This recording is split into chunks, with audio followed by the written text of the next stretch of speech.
अंजू सिंह जी नैनीताल से। राधे राधे, प्रणाम महाराज जी। आपने गरुड़ पुराण पर बोलते हुए पिछले सत्संग में काफी भयावह विवरण किया है। श्रीमद् भागवत पंचम स्कंद नरकों का वर्णन। कौन बोल रहा है? गरुड़ पुराण से नहीं, श्रीमद् भागवत पंचम स्कंद नरकों का वर्णन श्री सुखदेव जी महाराज परीक्षित को कह रहे हैं। भयावह क्या? जैसे कर्म किए जाते हैं, भयावह कर्म किए जाते हैं तो उनका फल भयावह होता है। जैसे कोई कहता है, आप आगे प्रश्न करना, लेकिन वो बात आ गई कह रहा हूं। कोई कहता है अरे नरक वरक नहीं होते। जब सामने बिल्ली होती है ना, कबूतर कहता है कोई बिल्ली बिल्ली नहीं, एक ही झपेटा में उसका हिसाब हो जाता है। तुम्हारे कहने से होगा। अरे बोले कोई पुलिस वुलिस नहीं, करो मन मानो। जब पकड़ जाते हैं ना, तो जैसे यहाँ नरकों का वर्णन है ना, ऐसे वहां वर्णन है। हम एक मिले थे गंगा किनारे, तो बड़े लंज पुंज, तब वो बता रहे थे कि किसी गैंग में थे, पकड़ गए, अंगुलियां सब चकनाचूर थी। वो बता रहे थे यहाँ लोहे की कीलें गाड़ी जाती, बर्फ की सिल्ली में लिटा के, और जैसे कपड़ा कूटा जाता है ऐसे कूटा जाता है। टट्टी पेशाब सब उसी कमरे में छूट रही है, सड़ रहे हैं, मक्खियां मच्छर सब काट रहे हैं। अरे बोले सब झूठी बात, तो करके देख लो। बोले यहां नहीं नरक, वहां नहीं नरक, कोई ये सब केवल गप्पे बता रहे हैं। बाबा जी को क्या है, तो लोग में भय फैला रहे हैं। आप करके देख लो। यहां बोले भगवान अगर दंड देना है तो समाज में दंड दें। जानते हो चोर की जब पिटाई होती है ना, तो बंद कमरे में होती है। चाहिए कि समाज में करना चाहिए जिससे शिक्षा हो, लेकिन सिद्धांत है। आप देखो किसी मुजरिम को ले जाते हैं तो कैसे पीटते हैं, सब बंद करके एकांत में भी कस के धुलाई करते, एक एक बात पूछ लेते। ऐसे ही जिससे जैसे हम तिहाड़ जेल नहीं, ऐसे नरक है। ऐसा मान लो कि तिहाड़ जेल एक भारत की जेल है और नरक एक अनंत ब्रह्मांडों की जेल है। जहां से भी अपराध करोगे वहां तुम्हें जाके सजा मिलेगी। तो भयावह क्या? भयावह कर्म ना करो। ये पुलिस है, चोर के लिए भय देने वाली है और आपके लिए निर्भय करने वाली है। आप देखो अगर आप धर्म से चल रहे तो आपको कितना सपोर्ट देते। वो बेचारे धूप में भी खड़े हैं, आपकी गाड़ी निकलवा रहे हैं, वो सब संयम बता रहे हैं जिससे आपको कष्ट ना हो। रात में वो गश्त लगा रहे, जब आप सो रहे होते हो तब वो पूरा दौड़ भाग कर रहे होते हैं। क्या पुलिस भयावह है? पुलिस सुख देने, लेकिन भयावह किनके? जो रात में सेंध करने वाले हैं, वो हारन सुन के ही मोहल्ला छोड़ देंगे, उनको भय लगेगा। भयावह उनके लिए नरक है जो भगवान के सिद्धांत के विरुद्ध आचरण करते। नहीं, नरक और भय ये भक्त की नजर में है नहीं। वो तो मांग कर रहे हैं, कह रहे हैं यत्र यत्र मम जन्म कर्म भी नारके परमे पदे थवा। भक्त तो मांग कर रहा है कि चाहे नरक भेज दो चाहे परम पद भेज दो, मुझे कोई परवाह नहीं, क्योंकि आप हमारे हृदय में हैं। बस खास बात है, आपका चिंतन हो रहा, आपका सुमिरन हो रहा, आपके अपनेपन में, चाहे नरक भेजो चाहे जहां। जे जोनि जन्मो कर्म बस तहा नाथ पद अनुराग। आपके अनुराग से युक्त तो किसी भी योनि में जन्मे। आगे प्रश्न कीजिए। भयावह विवरण किया गया है। पाप कर्मों का पहले भी प्रभु जी ऐसा सुना गया है। प्रश्न ये है कि वो दंड बहुत ज्यादा हैं और फिर जन्म लेने के बाद जो हम भूल जाते हैं और फिर वही विकार घेर लेते हैं। 5 मिनट का बलात्कार, 5 मिनट का, पूरे जीवन की जेल, और इतने से ही मुक्ति नहीं हो गई, इसके बाद भी कुछ होता है। इसीलिए डरो, भयभीत हो और धर्म से चलो। कोई खिलवाड़ थोड़ी है। तुम खेल वो एक ने कहा कि अगर हम मांस नहीं खाएंगे तो हमारे अंदर बल नहीं आएगा, ऐसा नहीं आएगा, वैसा नहीं आएगा। बनो बलवान, वहां एक से एक बलवान तुम्हारे होश ठीक कर देंगे। जैसे तुम यहां जीवों को खा रहे हो ना, तुम अपने बल पुष्टता, शर्म आनी चाहिए। कैसे कैसे राक्षसी स्वभाव के लोग हैं। अरे मांस, बोले तुम भी तो मूली और गाजर पाते हो, उसमें भी तो जीव है। ये हमारे लिए विधान है, शास्त्री कानून है कि तुम पा सकते हो। हमारे लिए विधान किया है भगवान ने। तुम मनुष्य, तुम्हारे लिए बकरा भैंसा राक्षस हो क्या? तुम्हारे लिए विधान है क्या? मूली गाजर जो विधान है, जीवे जीव बिना जीवे नहीं, सिद्धांत है। हमारे लिए विधान है। हमारे लिए गेहूं है, जौ है, चना है, दालें हैं, अन्न है, फल है, मेवा है, मिष्ठान है, दूध है, दही, कितने पदार्थ जरूरी है। जिंदा पशुओं को जलाओ और खाओ तो राक्षस बनो, तो तुम जाओ भोगो जाके। कानून का मतलब क्या? देखो, एक स्त्री है जिसका पाणी ग्रहण विधान से करते हैं, उसको हम अपनी पत्नी रूप में स्वीकार करते हैं। बाजार में घूमो कोई विरोध नहीं, ना इस लोक में ना परलोक में। हमारी बहन भी स्त्री है, दूसरे की बहन भी स्त्री है, और वही व्यवहार तुम करो तो दंड भोगो, यहां भी जेल भोगो, वहां भी नरक भोगो। बोले स्त्री तो स्त्री है, अरे जी है, लेकिन विधान है।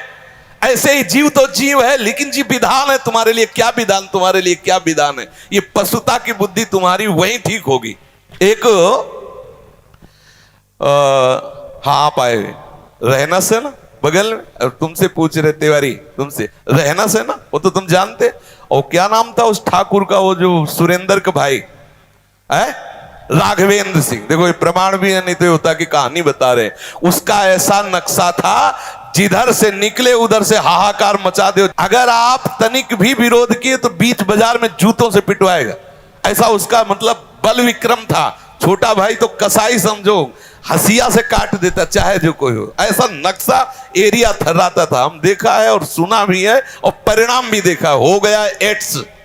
अब सारी ठकुरी होश में उड़ गई, ऐसे कीड़े मकोड़े की तरह तड़प के और जे भी वो मरा तो छोटे वाले को जानते, जिसे तिनका, ऐसा ऐसा रहा न कोकुल रोवन यार। तो क्या एक कर्म का हिसाब हो गया क्या? नहीं नहीं, ये तो ब्याज है, हिसाब तो आगे होगा, मालिक करेगा हिसाब। इसलिए ये मत माने कोई कि अरे भाई कर्म तो बहुत छोटा, विधान विधान है। हाँ एक उपाय है, यदि आपने अभी तक गलतियां की और आपको भय लग रहा है, बचना चाहते हो, तो जैसे मुकदमा में साबित हो गया कि तुम सजा के योग्य हो, फांसी की सजा दी गई, तो आप एक उपाय है, राष्ट्रपति से अपील करो, वो माफ कर सकता है। तो भगवान हमारे राष्ट्रपति हैं, राष्ट्रपिता हैं। हम बच्चे, हमसे गलती हो गई, हम अपील करें, अब लो नशानी अब ना नसई हो, तो कह रहे हम त्वाम सर्व पापेभ्यो मोक्षयिष्यामि मा शुचा। जा, मैं तुझे सारे पापों से मुक्त कर देता हूं। वो नरक कभी नहीं जाएगा, महापापी रहा है लेकिन भगवान धाम जाएगा, क्योंकि प्रभु ने उसे माफ कर। एक उपाय है, हरि की शरण में आ जाओ, प्रभु का नाम जप करो, सब पाप नष्ट हो जाओ। मनमानी आचरण करो तो भोगो जा करके। अब आप कह दो इतने का इतना दंड, तो ये तो विधान है, डरो इस विधान से। अब कलयुग का प्रभाव बढ़ता जा रहा है, बोलेगा शास्त्र वास्त्र कुछ तुम्हारे कहने से होगा। अभी कुछ ही दिनों के पहले की बात है, यहां बैठ के ऐसे तर्क करते थे, हम मुस्कुरा देते थे। देखो अभी आप खड़े हो, हमें मां बहनों की गालियां दो तो हम हाथ जोड़ेंगे, अंदर से सोचेंगे प्रभु हमारे धैर्य की परीक्षा दे रहे, मुस्कुरा देंगे। और आपको लगेगा मैं बाबा को दबा के चला गया। दुखिया को न सताइए, दुखिया देगा रोए, और जिस दिन दुखिया के मुखिया सुने तो तेरी गति क्या हो।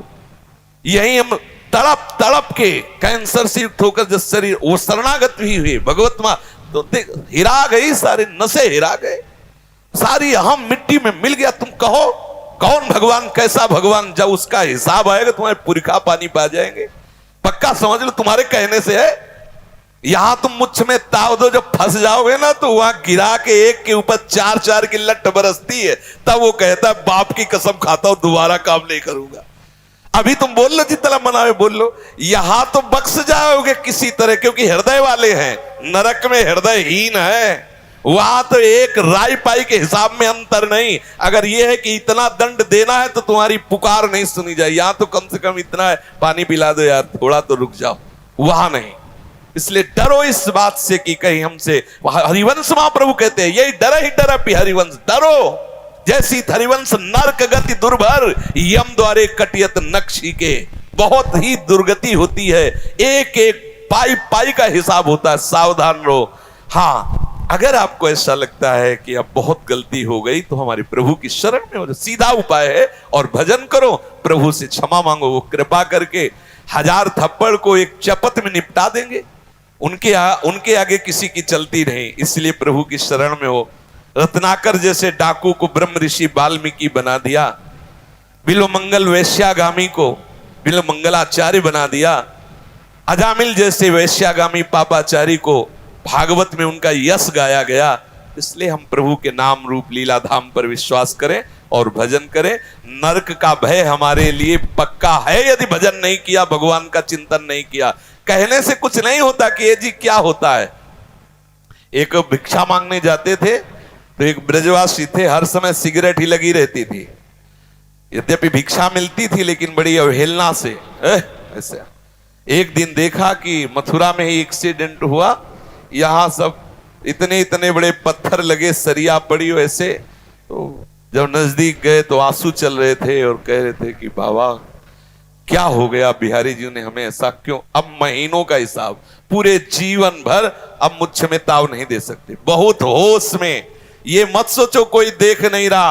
आज तुम बुरा कर रहे हो तो तुम्हारे पुण्य खर्चा हो रहे। जिस दिन तुम्हारे पुण्य खत्म हुए, अभी का पाप और पीछे का पाप मिलेगा, कोई त्रिभुवन में नहीं जो तुम्हें बचा सके।